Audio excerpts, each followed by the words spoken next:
Hello everyone, welcome back to my channel Payal Rupral. So now we are solving question number 2 D part. ये पता नहीं कैसे छूट गया था क्वेश्चन. ठीक है, अब हम सॉल्व करते हैं. इसमें बोला हुआ है f क्या है, एक कंटिन्यूस रियल वैल्यूड फंक्शन है जिसकी डोमेन क्या है a टू b है.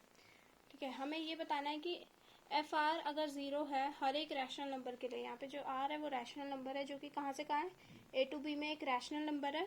तो फिर एफ एक्स क्या होगा, ज़ीरो होगा सारे के सारे एक्स के लिए.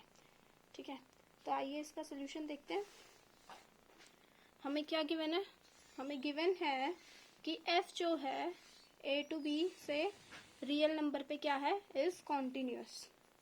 एंड fx क्या है, ज़ीरो है for all rational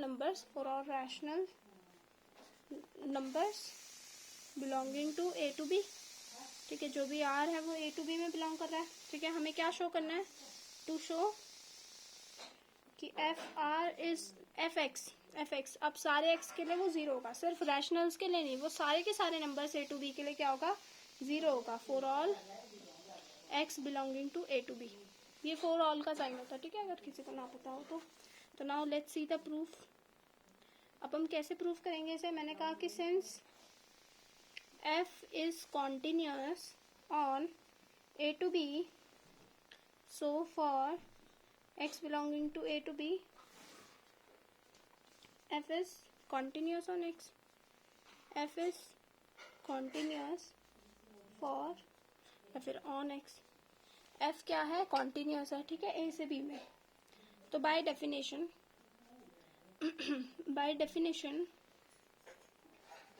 for any epsilon, ठीक है, अब हम definition लगा रहे हैं. for any epsilon greater than 0 there exists a delta greater than 0 such that y belonging to a to b. ठीक है, तो mod of x minus y क्या हो जाएगा, लेस देन डेल्टा. यहाँ पे x कॉमा वाई आएगा. And this implies that mod of f x minus f y क्या हो जाएगा, लेस देन एप्सिलॉन हो जाएगा. ये किसकी डेफिनेशन लगा रहे हैं हम, कंटिन्यूटी की. ठीक है, अगर एफ एक्स हमारा कॉन्टिन्यूस है, ठीक है, तो मैंने कॉन्टिन्यूटी की डेफिनेशन लगा दी. Now using the density of rational numbers. अब डेंसिटी मतलब क्या होता है रैशनल नंबर्स की, डेंसिटी मीन्स कि मतलब किसी भी दो रैशनल नंबर्स के बीच में infinite numbers of rational numbers होते हैं. अगर मैं बोलूँ 1.4 एंड 1.41 मान लो एंड 1.42, इसके बीच में तुम कहो कि कहीं कोई भी रैशनल नंबर है, नहीं, इसके बीच में बहुत इन्फिनाइट रैशनल नंबर्स है. ठीक है, you can find infinite rational number. तो ये डेंसिटी के बारे में हम बात कर रहे हैं. तो now using the density of rational numbers, there exists a rational number r belonging to a to b such that कैसा, mod of x minus r क्या होगा, लेस देन डेल्टा होगा. That is x is less than delta plus r less than r minus delta, ऐसा कुछ होगा. अब देखो, since r क्या है, r एक रैशनल नंबर है जो कि a टू b के बीच में है, इंटरसेक्शन रैशनल नंबर. मतलब a टू b एक सेट है, उसमें सारे के सारे जो भी रैशनल नंबर है. ठीक है, तो r ऐसा कोई सेट है. तो यूजिंग वन और क्या है, and given that f r क्या है मेरे पास, सबके सब ज़ीरो है. तो now using one we have mod of x minus r क्या हो जाएगा, लेस देन डेल्टा. तो this implies that mod of f x minus f r क्या हो जाएगा, लेस देन एप्सिलॉन हो जाएगा. कॉन्टिन्यूटी की डेफिनेशन लगा रही हूँ. और एफ आर क्या है, यहाँ पे ज़ीरो है, तो मॉड ऑफ एफ एक्स क्या आ जाएगा मेरे पास, लेस देन एप्सिलॉन आ जाएगा. ठीक है, तो now since it is true, अब ये जो है डेफिनेशन, ये it is true for every epsilon. ठीक है, true for any epsilon greater than 0. And epsilon क्या है, एप्सिलॉन इज आर्बिट्ररी. ठीक है, एप्सिलॉन आर्बिट्ररी है, आर्बिट्ररी नंबर है. तो हेंस वी कंक्लूड दैट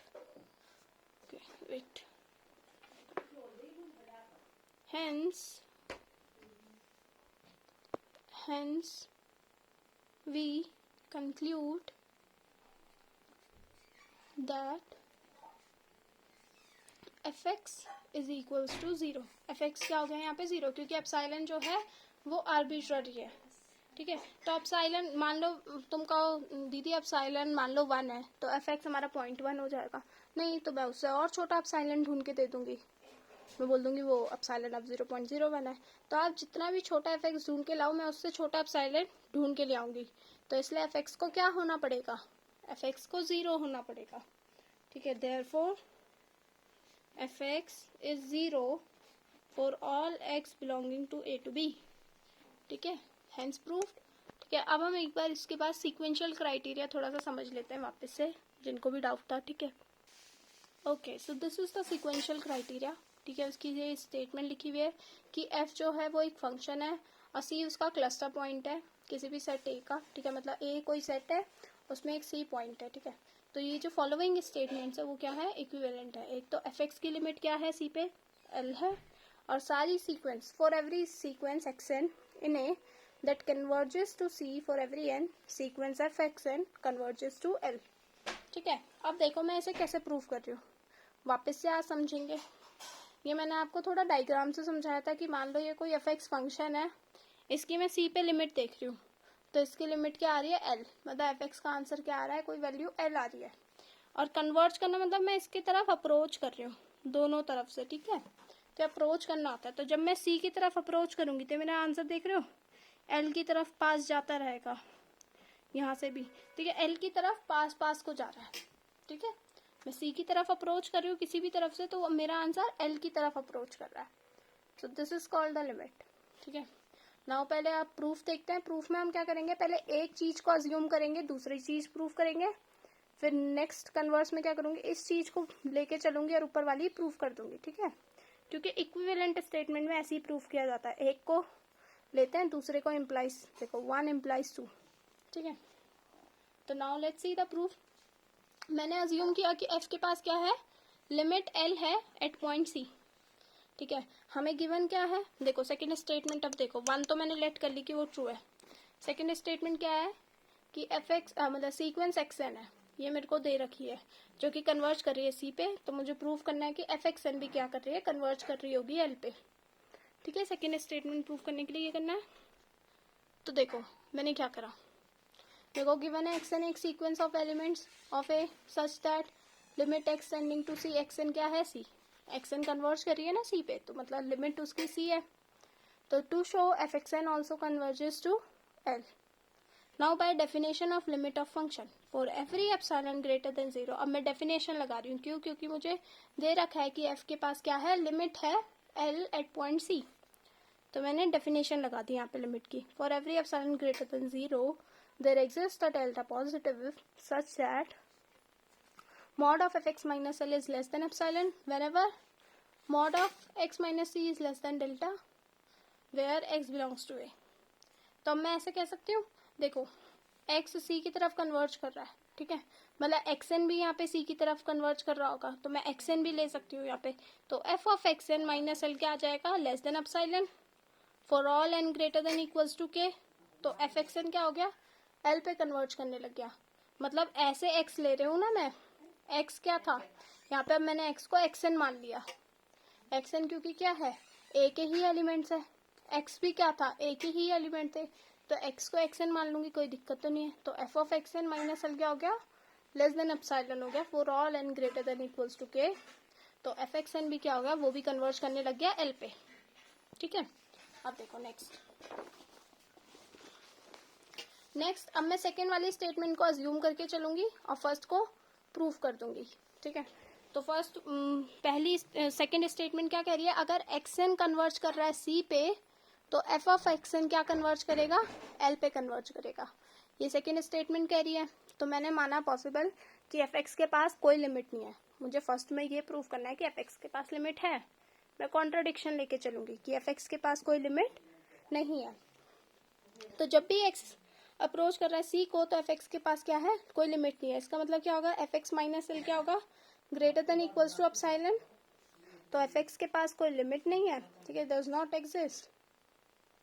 तो फिर epsilon, so for every epsilon neighbourhood of L no matter which ever delta we choose such that x delta जो है बिलोंग कर रहा है A intersection V delta c पे, मतलब नेबरहुड ऑफ सी पे, but f x delta does not belong to V epsilon L. मतलब अब देखो क्या हो रहा है, अब हम एक ना सीक्वेंस लेंगे एक्स एन जो कि कैसी है, less than equals to 1/n type है, तो हमें ये मिलना चाहिए f of x n minus L less than equals to delta हमें मिलना चाहिए, पर अभी हमने ऊपर माना है कि ऐसा नहीं होगा। और ये मैं ऐसा क्यों बोलूँगी कि f x n minus L का मॉड लेस देन एप्सिलॉन होगा, क्योंकि ये बाई टू में गिवन है ये चीज़ हमें, ठीक है, कि अगर एक्स एन जो है कन्वर्जिंग है तो एफ एक्स एन भी क्या होगा, कन्वर्ज करेगा एल पे। पर अभी मैंने ऊपर माना था कि एफ के पास क्या नहीं है, कोई लिमिट नहीं है, ठीक है, तो ये क्या आ गया, कॉन्ट्राडिक्शन आ गया, and this is hints proofed. ठीक है, आई होप सो आप समझ आया होगा, नहीं आए तो बता देना। ओके, बाय बाय, मिलते हैं नेक्स्ट वीडियो में। We will now solve question number 4। ठीक है, okay, bye bye, like share and subscribe.